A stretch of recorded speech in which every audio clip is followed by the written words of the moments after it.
आंबे काढून आणल्यानंतर आपले 10 लिटर पाण्यात 200 ग्रॅम मीठ टाकून त्यात आंबे टाकलेत आणि हे आंबे त्याच्यातले बाहेर काढून 5 मिनिटं त्यात ठेवून असे आंबे काढून सुकवले, म्हणजे कोरडे केले.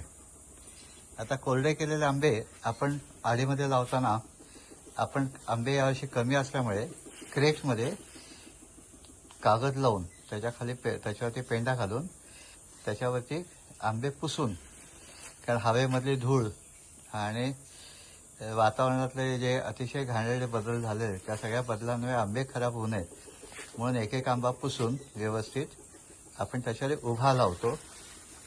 असे सगळे लाईन लावून झाल्यानंतर त्याच्यावर कागद टाकायचा आणि मग परत त्याच्यावरती पेंडा घालून दुसरे आंबे लावायचे.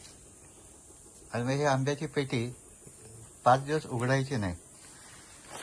पिकलेत का असं बघत बसायचं नाही, कारण आंब्याची पेटी उघडली की आंबे पिकत असताना त्यात इथिलीन वायू तयार होतो आणि तो वायू बाहेर गेला तर रंग आणि स्वाद कमी येतो. त्याचे तो बाहेर नाही गेला पाहिजे. अशा पद्धतीने आंबे थोडेसे कोंदट वातावरण त्याला करायचं.